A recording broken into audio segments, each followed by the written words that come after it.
Hi everyone, this is Xinyuan Wang, and today I'm presenting my CSE 335 final project. And the title of my project is called Location Book. So this app has the primary goal to make a user a location book where they can store a bunch of their favorite locations, and they can save it to the book and view it and look it up whenever they want. And also they can delete it and edit the location in the location book. And right now this is the walkthrough image of the app. So on the first view, which is here, and this is the table view of the locations where the user can create the place they want. And by clicking the add button, the view will be brought to a alert. Will be brought to an image picker first, so the user can pick up the image they want for the certain location they want. And after that, there will be an alert popped up, and they can enter the place name and the place description and the place location. And after entering all of those, by clicking add, the user can add the new place to the location book. And by canceling the alert, and the action will be canceled. And after saving all the locations in the location book, and the user will see the list of the certain places they saved. And by clicking each row, the view is bringing the user to the second view, which is the detailed view controller. And on the detailed view controller, the user will see the actual location name of the place they saved, and the image they picked for the location, and the map view, which is invoking the latitude and longitude they insert for that place. And it will actually show on the global map in there. And actually, there will be another search result for that place name on a web view, which is really cool. And on the very bottom, there will be the longitude and latitude of the place they saved, and also a little paragraph or a sentence of the description of this place. And here, by clicking the edit, the user will see another alert to modify or change the content they want to, and eventually save it, so the actual content of this place will be changed and updated. And here, by this little back button, the user will be sent back to the first view, which is the table view of the app. And this is actually pretty much what the app is, and right now I'm gonna implement it. So this is what I have right now, and this is the Placebook app table view. And what I have right now are two places I've already created. One is Tempe, one is San Francisco. By clicking adding, and I will pick the image. The image is really limited, so I just need to pick any of them and type in something like place description, and let's say 10 and 20. Save. And here is the place I just saved. By clicking in there, and the place name place at the location, and the description is here, and this is the image, and this is it's gonna take a while. This is the location on the actual world map, and this is the searching result for the place name. And let's go back. Oh, actually, let's test the editing feature. So right now it's called place. Let's make it to place 1, and description to description 1, and press update. So the thing just got changed. And let's go back to the placebook. And let's enter the 10p, which is here. And let's edit the content of it. Let's make the very dry city to dry city.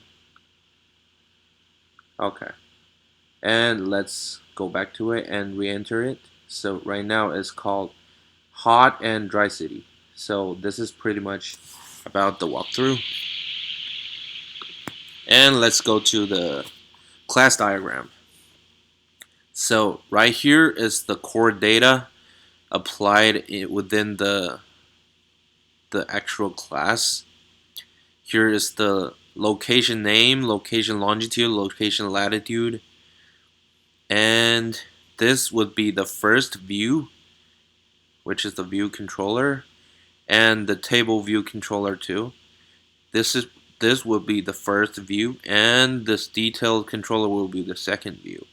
As for the controller, so the place info list, which is storing the place infos, and this class is invoking the data from the place info.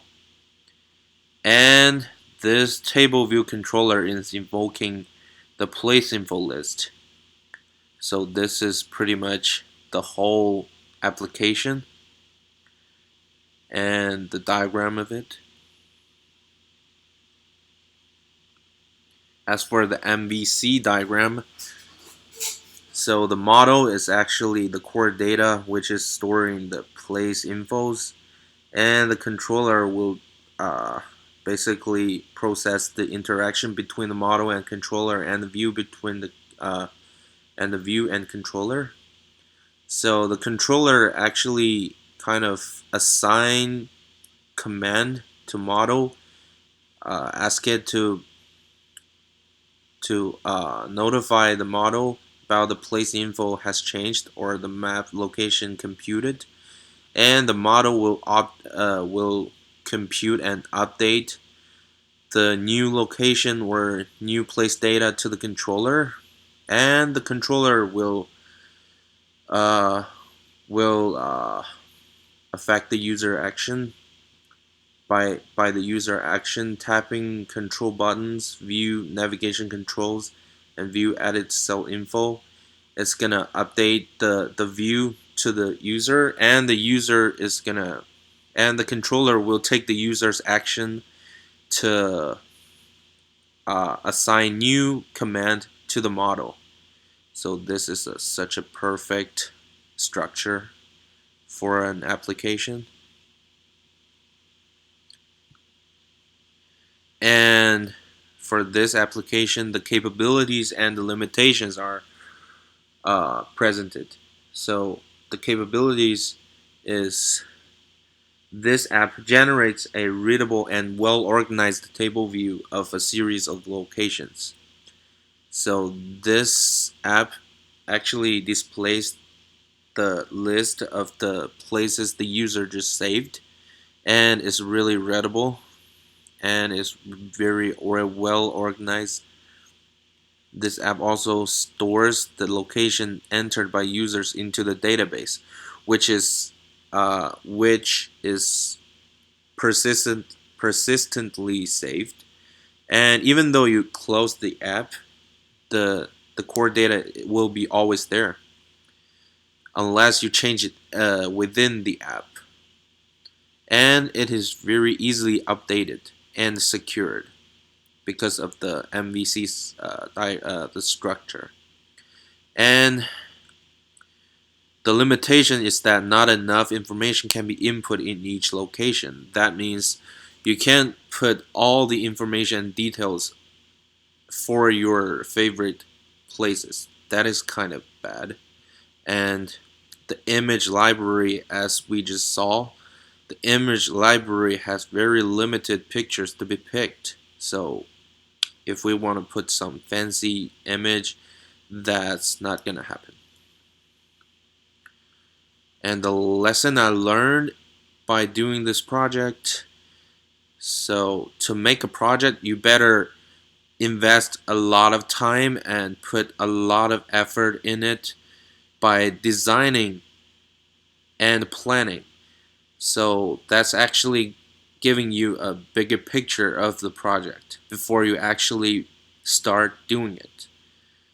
And if you are doing a very good job on planning and designing, it's going to save you a ton of time in coding.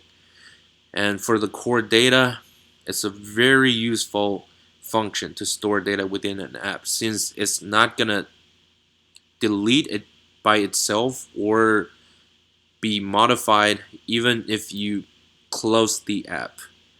So only if you actually make modification to the data within the app is going to change. Otherwise, it's staying the same.